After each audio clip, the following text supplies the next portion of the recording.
Shalom, selamat datang di program Baca Alkitab Setiap Hari oleh GBI Jelambar Timur bersama saya Willis. Hari ini saya akan membacakan kitab Injil Markus pasal 9. Markus pasal 9. Katanya lagi kepada mereka, "Aku berkata kepadamu, sesungguhnya di antara orang yang hadir di sini, ada yang tidak akan mati sebelum mereka melihat bahwa kerajaan Allah telah datang dengan kuasa." Yesus dimuliakan di atas gunung. 6 hari kemudian Yesus membawa Petrus, Yakobus, dan Yohanes, dan bersama-sama dengan mereka ia naik ke sebuah gunung yang tinggi. Di situ mereka sendirian saja. Lalu Yesus berubah rupa di depan mata mereka, dan pakaiannya sangat putih berkilat-kilat. Tidak ada seorang pun di dunia ini yang dapat mengelantang pakaian seperti itu. Maka nampaklah kepada mereka Elia bersama dengan Musa, keduanya sedang berbicara dengan Yesus. Kata Petrus kepada Yesus, "Rabi, betapa bahagianya kami berada di tempat ini. Baiklah kami dirikan 3 kemah, 1 untuk engkau, 1 untuk Musa, dan 1 untuk Elia."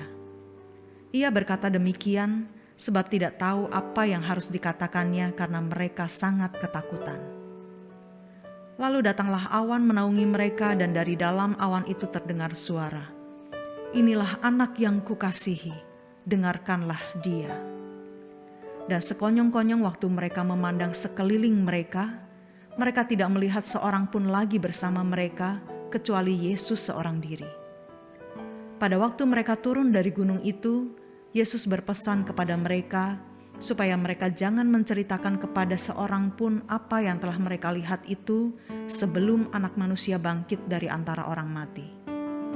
Mereka memegang pesan tadi sambil mempersoalkan di antara mereka apa yang dimaksud dengan bangkit dari antara orang mati.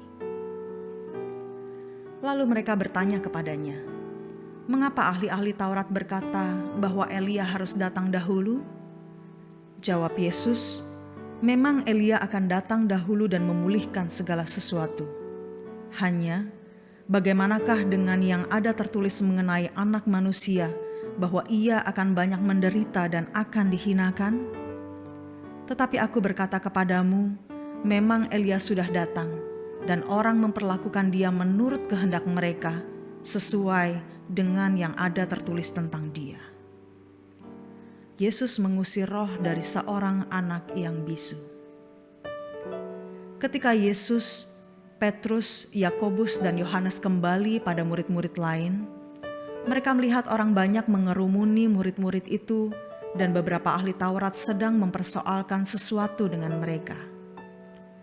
Pada waktu orang banyak itu melihat Yesus, tercenganglah mereka semua dan bergegas menyambut dia.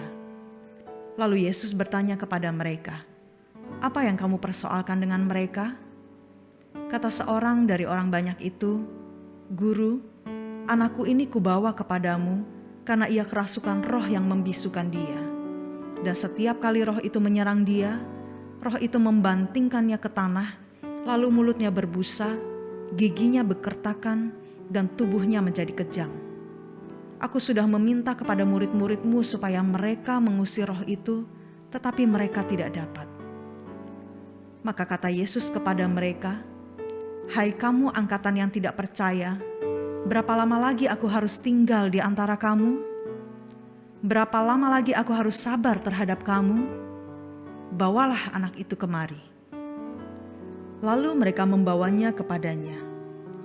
Waktu roh itu melihat Yesus, anak itu segera digoncang-goncangnya, dan anak itu terpelanting ke tanah dan terguling-guling, sedang mulutnya berbusa. Lalu Yesus bertanya kepada ayah anak itu, "Sudah berapa lama ia mengalami ini?" Jawabnya, "Sejak masa kecilnya. Dan seringkali roh itu menyeretnya ke dalam api ataupun ke dalam air untuk membinasakannya. Sebab itu jika engkau dapat berbuat sesuatu, tolonglah kami dan kasihanilah kami." Jawab Yesus, "Katamu, jika engkau dapat? Tidak ada yang mustahil bagi orang yang percaya." Segera ayah anak itu berteriak, "Aku percaya, tolonglah aku yang tidak percaya ini." Ketika Yesus melihat orang banyak makin datang berkerumun, ia menegur roh jahat itu dengan keras, katanya, "Hai kau roh yang menyebabkan orang menjadi bisu dan tuli, aku memerintahkan engkau, keluarlah daripada anak ini dan jangan memasukinya lagi." Lalu keluarlah roh itu sambil berteriak dan menggoncang-goncang anak itu dengan hebatnya. Anak itu kelihatannya seperti orang mati, sehingga banyak orang yang berkata, "Ia sudah mati." Tetapi Yesus memegang tangan anak itu dan membangunkannya, lalu ia bangkit sendiri. Ketika Yesus sudah di rumah dan murid-muridnya sendirian dengan dia, bertanyalah mereka, "Mengapa kami tidak dapat mengusir roh itu?" Jawabnya kepada mereka, "Jenis ini tidak dapat diusir kecuali dengan berdoa." Pemberitahuan kedua tentang penderitaan Yesus. Yesus dan murid-muridnya berangkat dari situ dan melewati Galilea, dan Yesus tidak mau hal itu diketahui orang, sebab ia sedang mengajar murid-muridnya. Ia berkata kepada mereka, "Anak manusia akan diserahkan ke dalam tangan manusia, dan mereka akan membunuh dia, dan 3 hari sesudah ia dibunuh, ia akan bangkit." Mereka tidak mengerti perkataan itu, namun segan menanyakannya kepadanya. Siapa yang terbesar di antara para murid? Kemudian tibalah Yesus dan murid-muridnya di Kapernaum. Ketika Yesus sudah di rumah, ia bertanya kepada murid-muridnya, "Apa yang kamu perbincangkan tadi di tengah jalan?" Tetapi mereka diam, sebab di tengah jalan tadi mereka mempertengkarkan siapa yang terbesar di antara mereka. Lalu Yesus duduk dan memanggil ke-12 murid itu. Katanya kepada mereka, "Jika seseorang ingin menjadi yang terdahulu, hendaklah ia menjadi yang terakhir dari semuanya dan pelayan dari semuanya." Maka Yesus mengambil seorang anak kecil dan menempatkannya di tengah-tengah mereka. Kemudian ia memeluk anak itu dan berkata kepada mereka, "Barang siapa menyambut seorang anak seperti ini dalam namaku, ia menyambut aku. Dan barang siapa menyambut aku, bukan aku yang disambutnya, tetapi dia yang mengutus aku." Seorang yang bukan murid Yesus mengusir setan. Kata Yohanes kepada Yesus, "Guru, kami lihat seorang yang bukan pengikut kita mengusir setan demi namamu. Lalu kami cegah orang itu karena ia bukan pengikut kita."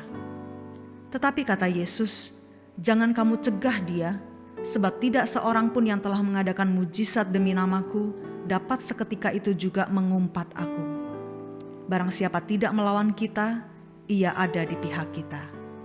Aku berkata kepadamu, sesungguhnya barang siapa memberi kamu minum secangkir air oleh karena kamu adalah pengikut Kristus, ia tidak akan kehilangan upahnya." Siapa yang menyesatkan orang tentang garam? Barang siapa menyesatkan salah satu dari anak-anak kecil yang percaya ini, lebih baik baginya jika sebuah batu kilangan diikatkan pada lehernya, lalu ia dibuang ke dalam laut. Dan jika tanganmu menyesatkan engkau, penggalah, karena lebih baik engkau masuk ke dalam hidup dengan tangan kudung daripada dengan utuh kedua tanganmu dibuang ke dalam neraka, ke dalam api yang tak terpadamkan. Di tempat itu ulatnya tidak akan mati dan apinya tidak akan padam. Dan jika kakimu menyesatkan engkau, penggalah, karena lebih baik engkau masuk ke dalam hidup dengan timpang daripada dengan utuh kedua kakimu dicampakkan ke dalam neraka. Di tempat itu ulatnya tidak akan mati dan apinya tidak akan padam. Dan jika matamu menyesatkan engkau, cungkilah, karena lebih baik engkau masuk ke dalam kerajaan Allah dengan bermata satu daripada dengan bermata dua dicampakkan ke dalam neraka, di mana ulat-ulat bangkai tidak mati dan api tidak padam. Karena setiap orang akan digarami dengan api. Garam memang baik, tetapi jika garam menjadi hambar, dengan apakah kamu mengasinkannya?